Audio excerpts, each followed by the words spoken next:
하나님은 풍성하신 하나님이십니다. 우리 아버지 되신 하나님께서 풍성하시기에 자녀된 우리는 하나님의 풍성하심을 함께 입을 수 있습니다.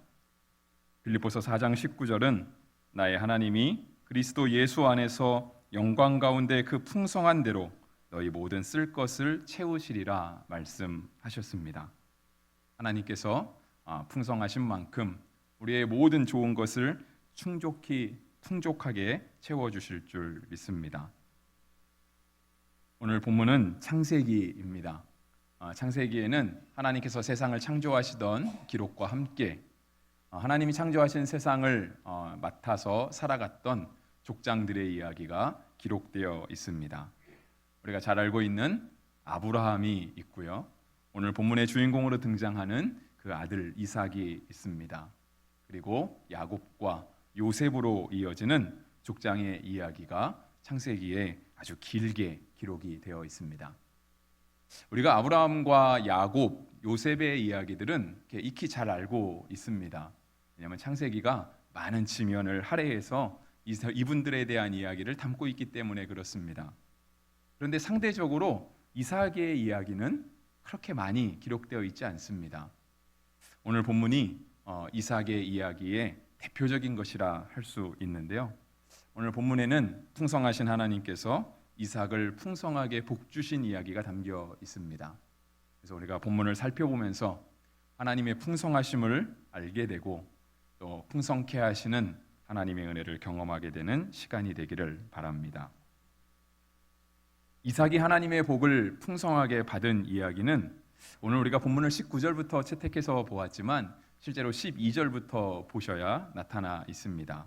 그러니까 12절과 13절 말씀은 이삭이 그 땅에서 농사하여 그 해에 100배나 얻었고 여호와께서 복을 주심으로 그 사람이 창대하고 왕성하여 마침내 거부가 되어 라고 기록되어 있습니다. 이삭이 농사를 지었는데요. 그 해의 소출이 100배 되었다 하는 것입니다. 저는 농사는 안 지어봐서 농사 잘 모르지만 한 번 농사 지었을 때 우리가 늘 기대하는 양이 있을 거잖아요. 근데 우리가 기대했던 것보다 100배의 수확이 거두게 되었다. 이 사실은 하나님께서 도와주셨다라고 하는 것으로 우리가 이해할 수 있습니다. 굳이 농사뿐 아니죠. 우리가 예를 들어서 어딘가에다가 이렇게 잘 준비해 온 돈을 투자한다고 할 때 우리가 어느 곳을 이렇게 딱 집어서 투자를 했는데 그러니까 소득이라고 할까요? 그 결과가 100배의 수익을 창출했다라고 하면 아마 우리가 이렇게 그 사람에게 가서 내 것도 좀 해달라고 이렇게 부탁하지 않을까 싶습니다. 우리가 자녀들이 공부하는 것도 마찬가지죠. 우리 자녀들이 학교에서 공부를 하는데 선생님이 하나를 가르쳐 주었는데 열을 아는 게 아니라 100을 알아갖고 온다라고 하면 그것은 분명 신동이라 말할 수 있을 것입니다. 그러니까 천재겠죠. 그런데 우리가 그러한 100배의 소출, 하나를 가르쳐주면 100을 아는 이러한 것들은 사실상 사람의 힘이 아니라 하나님께서 복 주신 것입니다. 오늘 이삭은 그러했습니다. 그런데 이삭이 한 번 농사 짓고 100배의 소출을 거둔 것이 그가 이제 우리가 예전에 많이 썼던 그 졸부가 되었다라고 하는 것은 결코 아닙니다. 우리가 이삭에 대한 것들을 자세히 알아볼 수는 없지만 13절에 보시면 그 사람이 창대하고 왕성하여 마침내 거부가 되었다라고 하는 표현을 보면 단지 그가 어떻게 한 번 농사를 잘 지어서 갑자기 그 해에 수익이 엄청나게 벌어들였다라고 하는 그것보다, 왜냐하면 우리는 돈을 많이 가지고 있는 사람, 어떻게 투자를 잘하는 사람이 그 사람에게 그에 걸맞는 명성을 우리가 꼭 동반해서 주지는 않잖아요. 그냥 돈이 많으면 돈이 많은 거고 똑똑하면 똑똑한 거지, 그 사람이 돈이 많거나 똑똑한 만큼 그 사람의 인품도 그렇게 될 것이다, 우리가 그걸 꼭 동일시하지는 않거든요. 그런데 13절에 이삭이 많은 100배의 소출을 거두고 그 지역에서 창성하게 되었다, 그가 번성하게 되었다, 그가 거부가 되었다라고 하는 말은 그가 아마 그에 걸맞는 인품을 가지고 있었다라고 하는 것으로 이해할 수 있습니다. 우리가 조금 더 나아가서요. 이렇게 무언가를 받을 수는 있잖아요. 그러니까 우리가 이렇게 벌을 수는 있죠. 하지만 받게 되고 벌게 된 것을 지키는 것은 참 어렵습니다. 그러니까 그거는 좀 별개의 문제 같습니다. 우리가 자녀를 기를 때 우리가 부모이기도 하고 또 자녀이기도 한데요. 우리가 이렇게 어머니 뱃속에서 나올 때는 정말 이렇게 피부도 뽀얗고 정말 거의 이렇게 하나님 창조하신 아주 완벽한 아름다움, 그냥 바라만 봐도 이렇게 소위 말하는 눈에서 꿀이 뚝뚝 떨어지는 모습으로 이렇게 아이가 태어나잖아요. 근데 우리가 그것을 잘 지켜갈 수 있으면 참 좋은데 실은 우리는 성장하면서 그런 아름다움들, 좋은 성품들을 잘 지키지 못할 때가 있습니다. 뭐 다치기도 하고요, 험한 말을 하기도 하고 나쁜 생각을 갖기도 하고 그렇죠. 근데 이삭은 이거를 잘 지켰습니다. 그러니까 마침내 거부가 되었다라고 하는 이 표현은 이삭이 하나님이 주신 복을 단지 그냥 물질의 복으로만 생각하지 않고요, 내가 농사 잘 지어서 이거 되었구나라고 생각한 것이 아니라 하나님께서 주셨다라고 하는 것을 분명히 알고 있었기 때문에 그 복을 아주 소중하게 다루었습니다. 그래서 그가 마침내 거부가 될 수 있었습니다. 그런데 이제 우리가 이 땅을 살아가다 보면 누군가 한 명이 이렇게 잘 살고 이렇게 막 치고 나가게 되면 그것을 꼭 불편하게 보는 사람이 있습니다. 그렇죠. 이제 사람의 심리가 다 그렇죠. 같이 공부했는데 아니면 같이 무언가 일을 했는데 누구는 잘 되고 누구는 이렇게 그냥 보통, 그러니까 못한 게 아니고 그냥 보통을 이루었는데도요, 뭔가 이렇게 치고 나가는 사람을 보면 마음 한켠에 좀 불편함이 있습니다. 그래서 이삭이 마침내 거부가 되었을 때, 그 이름이 왕성해지고 창대해지게 되었을 때요, 그 땅의 원래 주인이었던 블레셋 사람들이 이삭을 찾아옵니다. 그래서 14절 끝에 보면 블레셋 사람이 그를 시기하여 뭐라고 얘기하냐면 15절과 16절인데요. 그 아버지 아브라함 때에 그 아버지 종들이 판 모든 우물을 막고 흙으로 메웠더라. 아비멜렉이 이삭에게 이르되 내가 우리보다 크게 강성한즉 우리를 떠나라 했습니다. 그러니까 같이 있기 싫다라고 하는 것이죠. 그냥 우리만큼 살면, 있는 듯 없는 듯 살면 우리가 그만큼 품어줄 수 있고 할 수 있지만 너무 잘 되는 거예요. 너무 잘 되고 정말 이렇게 마음의 시기가 일어날 정도로 이게 그 사람이 가까이 있는 게 불편한 겁니다. 그래서 뭐라고 얘기하냐면 너가 우리보다 크게 강성한즉 너가 떠나라 이것입니다. 너가 떠나라. 이삭은 블레셋 사람들의 이러한 요구를 그냥 받아들였습니다. 만약에 이삭이 블레셋 사람들의 요구를 받아들이지 않았으면 어떻게 됐을까요? 그러니까 원래 그 땅에 살고 있던 블레셋 주민과 이 땅에서 크게 강성한, 그래서 15절 앞에 보시면 그렇게 되어 있죠. 양과 소가 때를 이루고 종이 심이 많았다라고 되어 있어요.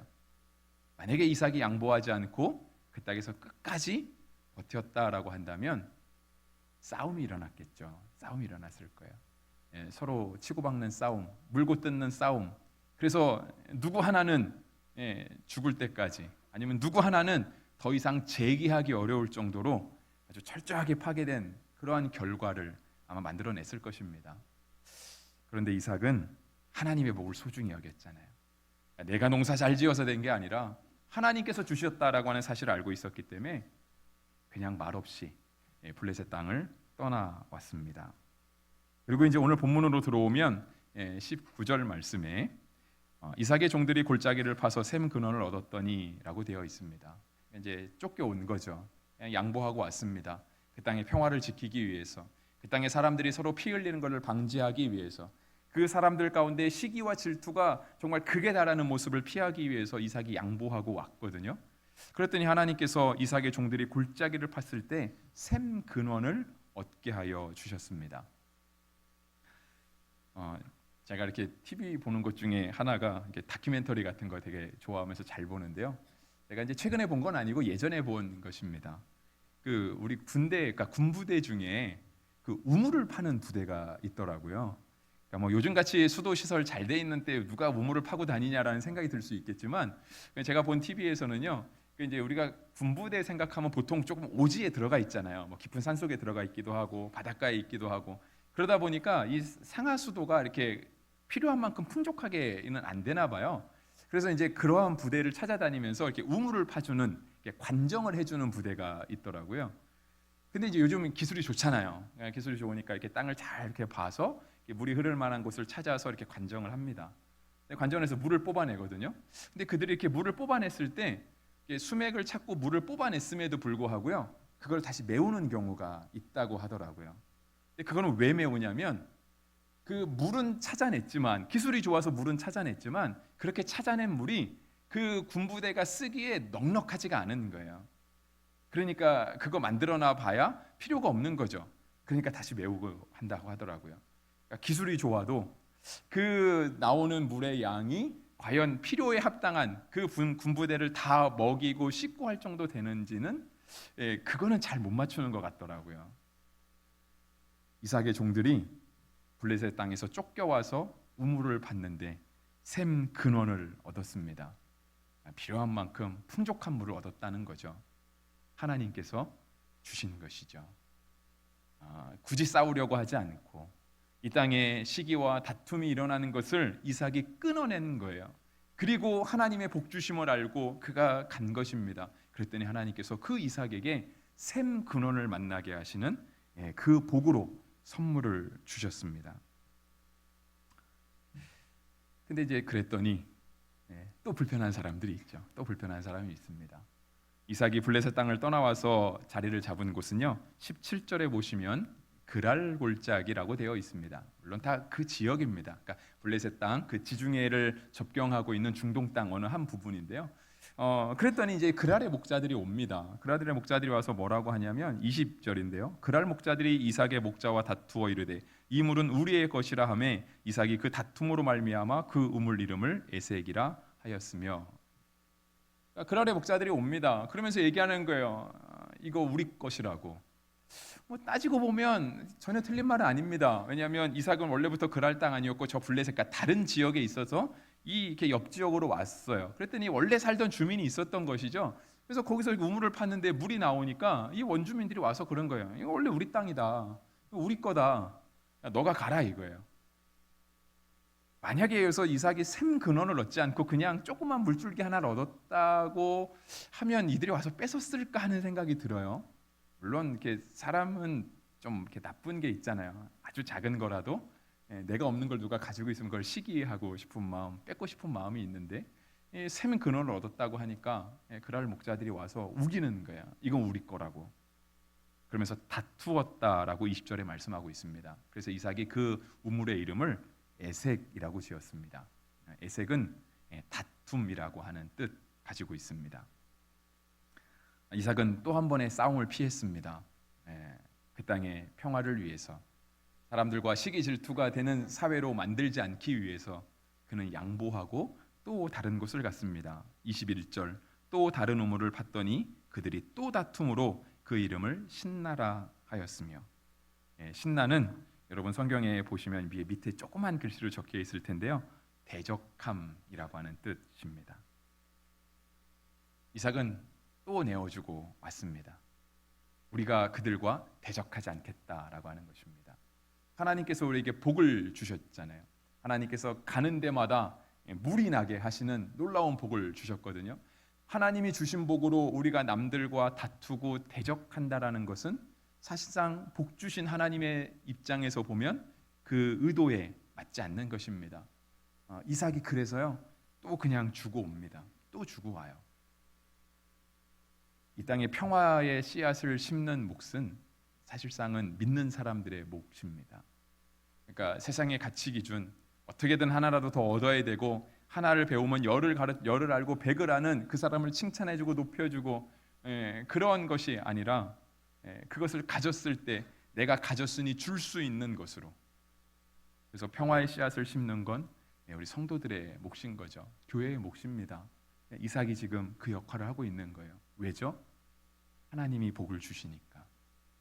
하나님이 이삭에게 새로운 우물을 만나게 하시니까 이삭이 그 하나님을 믿는 믿음으로 그냥 놓고 갈 수 있는 것입니다. 그랬더니 이삭에게 또 다른 새로운 우물이 주어집니다.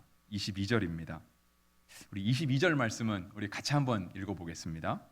이삭이 거기서 옮겨 다른 우물을 팠더니 그들이 다투지 아니하였으므로 그 이름을 르호봇이라 하여 이르되 이제는 여호와께서 우리를 위하여 넓게 하셨으니 이 땅에서 우리가 번성하리로다 하였더라. 아멘.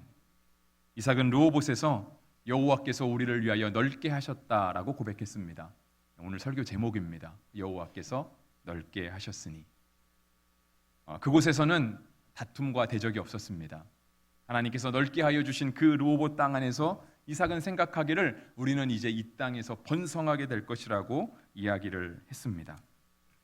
그런데 이 르호봇, 여호와께서 넓게 하시는 과연 이 땅이 어떻게 주어지는가 하는 것이죠. 그거는 결코 거저오는 것이 아닙니다. 이삭은 에색과 신나를 양보했습니다. 그런데 에색과 신나가 보잘것없어서 양보했을까요? 그냥 너 원하면 너 해. 그냥 너 가져. 그냥 내가 너와 싸우느니 너랑 피곤하게 같이 한 거 그냥 너 먹고 떨어져라. 이 마음으로 에색과 신나를 양보한 건 아닙니다. 왜냐하면 아까도 말씀드린 것처럼 에색은요 물의 근원을 찾은 거라고 했어요. 근데 여러분 이삭의 삶을 한번 생각해 보세요. 우리가 처음에 이삭에 대해 이야기할 때 그가 농사하여 100배의 수확을 거뒀다라고 했는데요. 이것은 꼭 이삭이 이렇게 논농사와 밭농사를 했다는 것만은 뜻하지 않습니다. 그냥 농사 자체가 그냥 이삭이 가지고 있는 생업 전체를 뜻하는 거죠. 우리가 아브라함에 대해서도 알고 있을 때 그렇게 알고 있습니다. 아브라함을 하나님께서 부르시잖아요. 갈대아 우르 땅에 있을 때 하나님이 이삭을 아브라함을 부르십니다. 그래서 주신 말씀이 뭐냐면 너는 너의 고향과 친척과 아버지의 집을 떠나라고 합니다. 아브라함이 그 말씀을 믿음으로 받고 떠났거든요.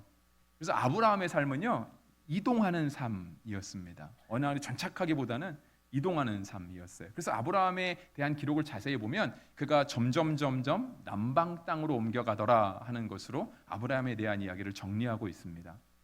왜냐하면 그들은 목축을 했거든요. 양을 치는.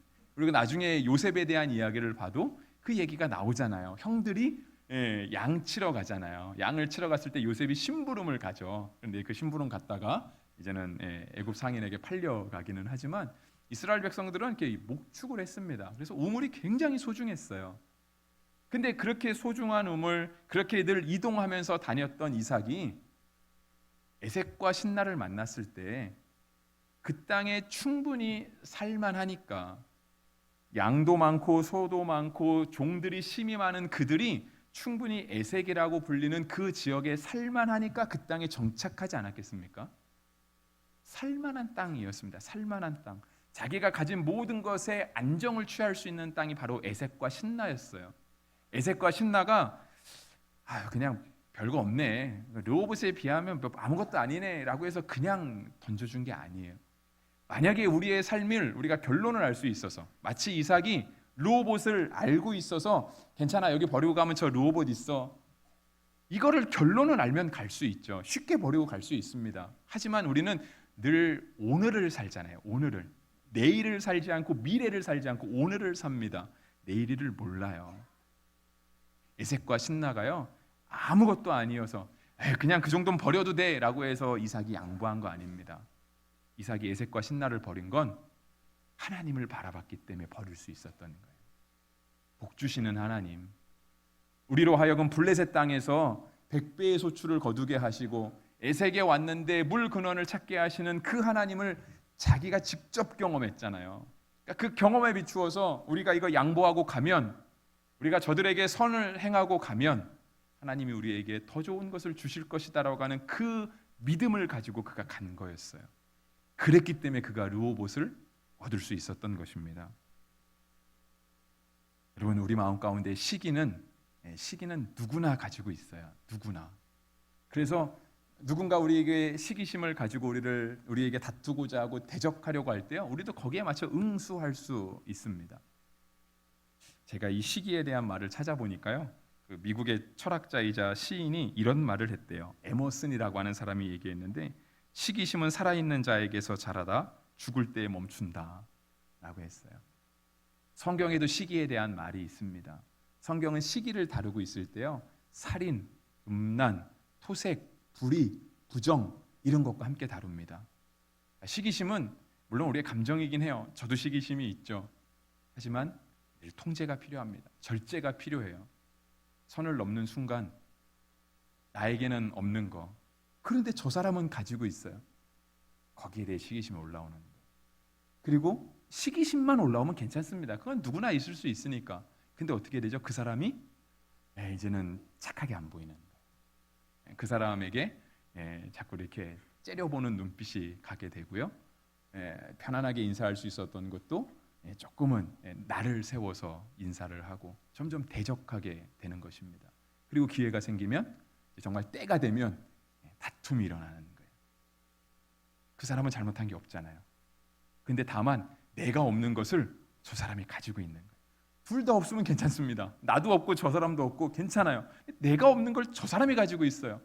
근데 그거를 우리가 축복해 줄 수 있고, 그래 너 하나님께 좋은 은사 받았으니 그거 가지고 교회를 섬기고 세상을 섬기고 정말 하나님 앞에 충성하는 일꾼으로 살아갈 수 있도록 우리가 격려해 주면 좋은데, 왜 내가 없는 거를 저 사람은 가지고 있는가?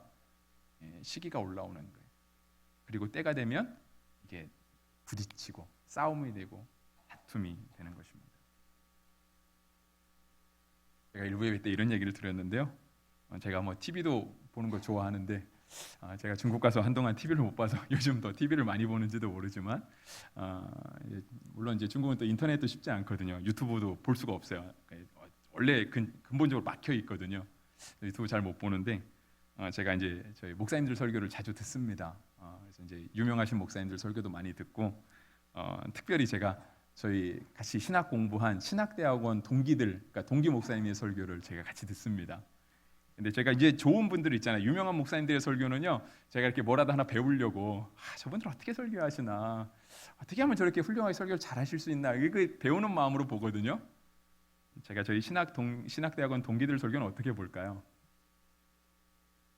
제가 나보다 설교 잘하나? 그렇게 봅니다. 쟤는 어떻게 저 본문을 택해서 저렇게 서론과 본론을 끌어가고 어떻게 저 결론을 내렸지? 라고 하면서 조금은 좀 재보려고 그 마음으로 보거든요. 우리가 시기심을, 우리의 마음을 잘 다스리지 않으면 그것이 곧 죄를 일으키게 됩니다. 그런데 이삭은요, 그들과 맞서 싸우지 않았어요. 다 내주었습니다. 우리 예수님께서도 우리를 위해서 다 내주셨잖아요. 예수님은 하늘 보좌에 계신 분이셨어요. 그냥 하나님은요, 그러니까 예수님은 물 근원을 가지고 계신 분이 아니라 소출의 100배를 거두시는 분이 아니라 그것과는 비교할 수 없는 하늘 보좌를 가지고 계신 분이 예수님이셨거든요. 근데 그분이 우리를 사랑하셔서 그거를 다 버리고 오시는 거예요. 나는 너희를 위해서라면 하늘 보좌를 버려도 괜찮다. 나는 너희를 구원하기 위해서라면 내가 십자가에 못 박혀도 괜찮다. 사람들이 침뱉고 조롱하고 저주해도 괜찮다. 예수님이 그냥 다 값없이 주시는 거예요. 근데 예수님이 그렇게 다 값없이 주시니까 하나님이 예수님을 온 인류와 모든 피조물의 구세주로 삼으시는 것이죠. 성도와 교회에 나아갈 바도 여기 있습니다. 여러분, 우리 교회 언제 부흥할까요? 우리가 르호봇을 감당할 수 있을 때 하나님 우리에게 르호봇을 주실 거예요. 오늘 우리에게 당장 1000명의 교인을 주님께서 주신다 생각해 보세요. 앉을 자리도 없습니다. 여러분 지금 편하게 앉으셨잖아요. 여러분 쫓기 앉으셔야 돼요. 날 더워지잖아요. 얼마나 덥겠어요. 그래서 교회가 에어컨도 안 튼다고, 교회가 덥으니까 땀나고 힘들다고. 우리가 1000명의 교인을 감당할 만큼 되지 않으면 하나님 우리에게 그 복 안 주시겠죠. 여러분의 가정도 그렇고요, 직장도 마찬가지일 거라고 생각을 합니다. 이삭은요, 르호봇을 감당할 수 있을 만큼 훈련을 받았어요. 그러니까 하나님이 르호봇을 주신 거예요. 에색을 그냥 주잖아요. 신나를 그냥 주잖아요. 심지어 이 사람들이 와서 아버지가 판 아브라함의 우물을 다 메우잖아요. 근데도 그냥 주고 그냥 옵니다. 그랬더니 하나님께서 이삭에게 르호봇을 살게 하시는 놀라운 은총을 주셨습니다. 우리 예수님께서도 이와 같이 말씀하십니다. 마태복음 5장 5절입니다.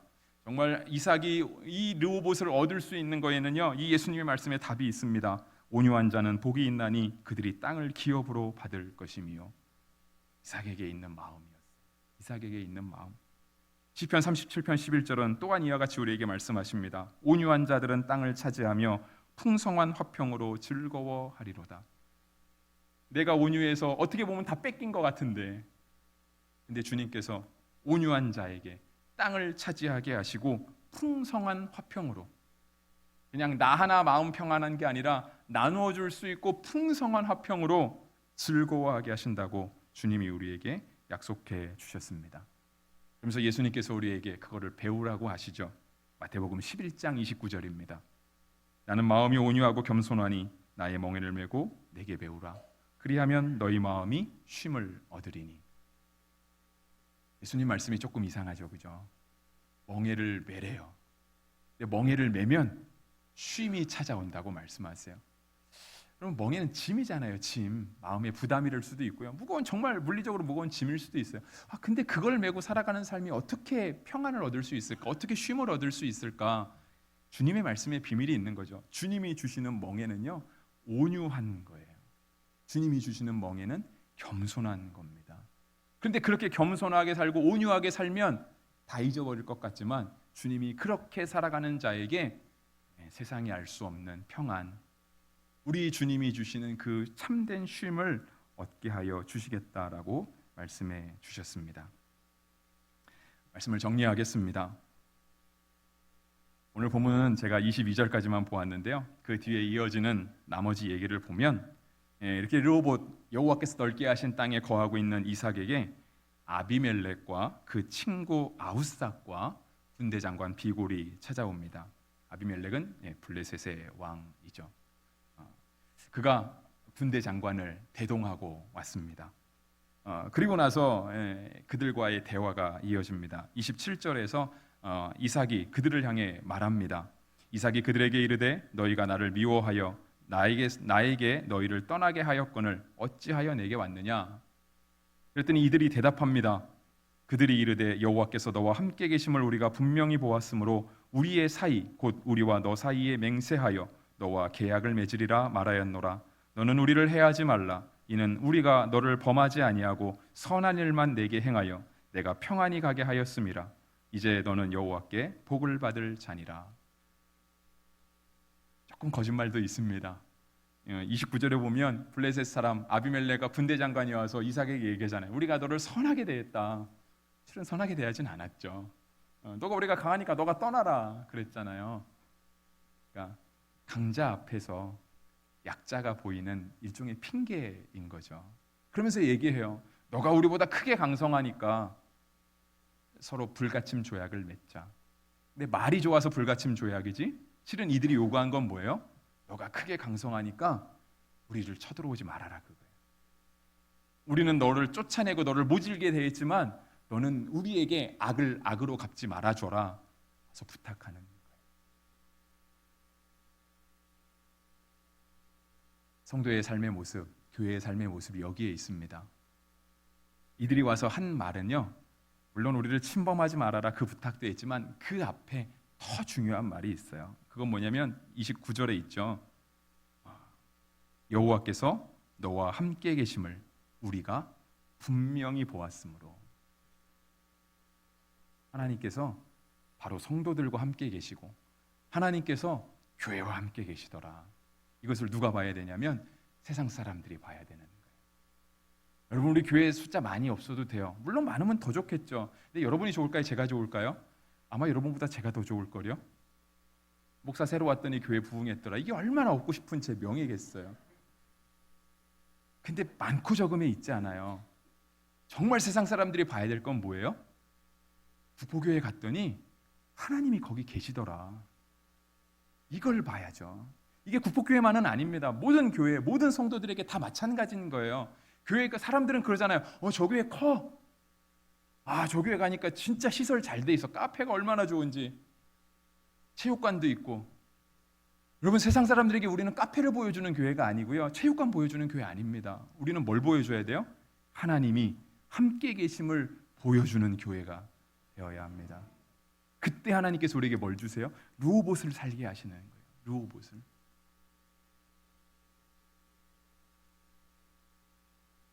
이삭의 고백이 22절에 담겨 있습니다. 22절. 제가 22절 말씀 한번 읽고 말씀 마치겠습니다.